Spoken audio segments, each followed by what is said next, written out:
荒漠甘泉3月25日，希伯來書11章第6節，人非有信就不能得神的喜悅，因為到神面前來的人必須信有神，且信他賞賜那尋求他的人。聖經裏邊充滿咗無數嘅危難日子，佢嘅故事係由危難嘅日子所構成嘅。佢嘅詩篇係喺危難日子中獲得靈感嘅，佢嘅預言關切到危難，佢嘅啟示亦都因為危難而誕生。危難嘅日子係通往光明之路嘅踏腳石，係神嘅機會，亦都係人類智慧嘅訓練所。詩篇107篇係歌頌耶和華嘅慈愛，而喺每個救贖嘅故事中，危急存亡之秋往往都係神嘅好機會。當人財窮志竭、絕望無援嘅時候，正係神能力嘅開始。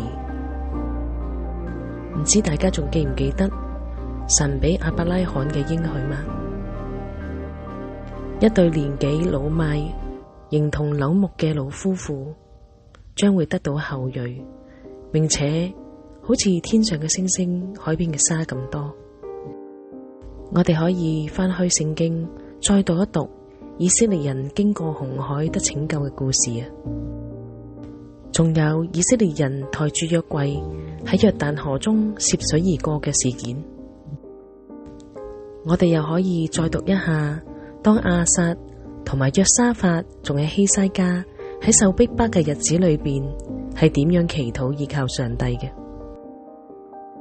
又可以再溫習一下尼希米、但以理、何西亞同埋哈巴谷嘅歷史。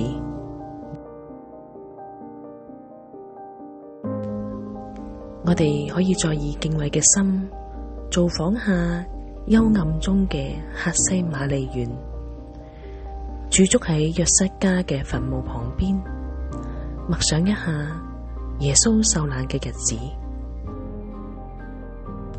我哋更加可以去拜訪下初代教會嘅見證人，訪問下嗰啲使徒嘅經歷，佢哋嘅危難故事係點樣樣嘅。唔知大家仲記唔記得喺危難嘅處境當中，有3個希伯來嘅子民表現咗好大嘅勇敢同信心啊！佢哋嘅處境雖然係萬分嘅危急，但係佢哋仍然能夠堅定咁話：我哋侍奉個神必定能夠將我哋救出呢個烈焰嘅火窯嘅。佢更加能夠將我哋喺暴君嘅手裏邊拯救出嚟嘅。佢哋仲要見證俾暴君知道，佢哋絕對唔會侍奉佢嘅神，亦都唔會敬拜佢所立嘅偶像。佢哋喺危難嘅時候講嘅說話，係真係令人哋覺得好欽佩。信心係唔會使到危難消失，但係信心嘅任務係支持你去解決危難。喺危難之際，信心嘅反面就係絕望。堅守信心就係得勝。願神祝福你。